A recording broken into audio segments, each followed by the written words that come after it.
Episode 10, the first of the last arc episodes with Kleya and Luthen. It begins with Luthen having this absolutely amazing confrontation with Deidre. Loved that. But then it turns into this pretty much a self-contained episode almost about Luthen and Kleya's backstory. And I loved that. I was engrossed from start to finish. And I think that episode might be my favorite of the whole series. Kleya was already kind of an interesting character, but wow, they really fleshed her out and her connection with Luthen. I loved that. Elizabeth Dulau stole the whole show. Loved her in season 1, and she stepped up for season 2. And actually, Kleya might be my favorite character, or at least my favorite female character that has ever been produced under Disney. Under Disney, female characters specifically, Disney's strategy has just been to inject female characters as the protagonists in their show without giving them any depth of character, without making them feel like multi-layered, realistic characters. And with Kleya, it's so interesting because I haven't felt like this for a character specifically under Disney. It's a similar feeling to the original trilogy. When Return of the Jedi ends, it's an ending, but it's also a beginning. You really get the sense of there's so much more to the adventures of Han, Luke, Leia, Lando. You want to see more from them. It's just an awesome point for continued storytelling. And I feel like that for Kleya. We have this really great established character, multi-layered, likable,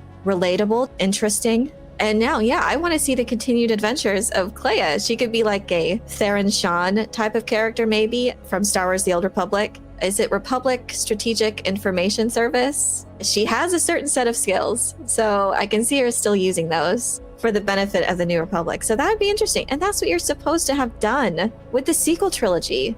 Honor the world that you're setting the story in, honor what's been done before, and create something that, of course, honors the legacy of the canon. And if you're going to incorporate legacy characters, make sure you write them how we know them to be, how they've been established to be. But if you're establishing also new characters, well, this is how you do that. Think about them, flesh them out. Don't just inject a female character to check a box. Make her interesting.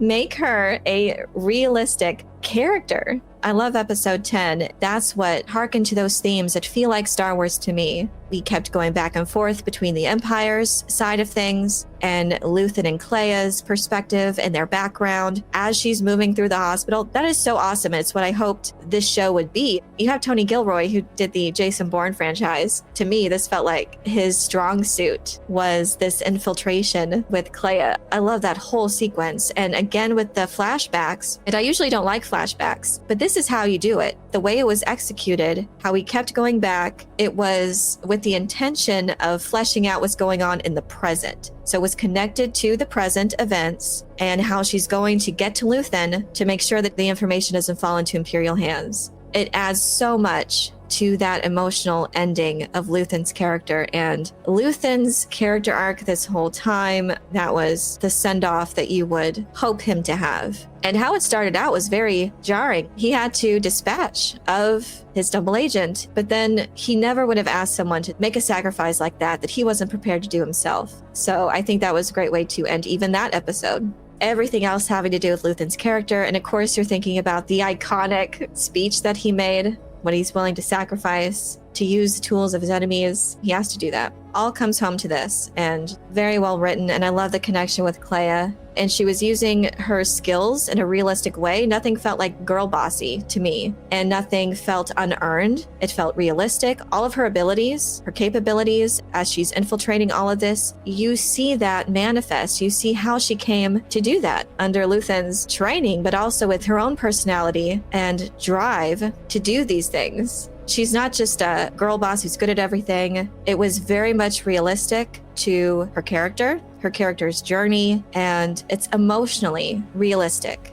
It's just so refreshing. I didn't think this was possible under Disney to create a character like this. With Tony Gilroy, they got someone who was competent. He's a competent writer. He's had lots of experience, especially with this kinds of stories. Michael Clayton and the Bourne franchise. So he has that already that he's bringing to Star Wars. Jyn was fine. I just never felt that connection. I mean, they had these 2 seasons to really flesh out the characters and the rebellion, and It always feels like, yeah, it's a bit jarring to have all these characters in Rogue One kind of come together at the end. She's good, but I just never felt the same way that I do anywhere close to the legacy characters of the original or of Andor.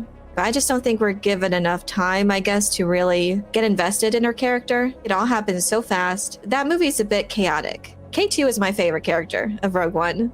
Definitely, that was, as far as the female characters go, she was the best. But now, like with Andor, it's Mon Mothma too. I love the way that a lot of her stuff was fleshed out, and she had her moment to shine, to really dive deep into the character. And while I could have done without some of the family drama, as far as when she's doing her Senate thing and her interactions with Luthen, that's the most fascinating for me in seeing that. And I really liked seeing the political aspect of it through Mon Mothma. I think they did a great job with that. I was surprised that a new character, a completely original character, had that effect on me. Before now, they just seem to have a huge issue with female characters. All that mattered to them initially was just to have a female protagonist, have them be a lead, have most of the characters be female, and think about story second. And that's definitely not the case with Andor. All the time they were thinking about story, clearly. And that's what makes people invested. And that's what makes these dramatic moments pay off and feel satisfying.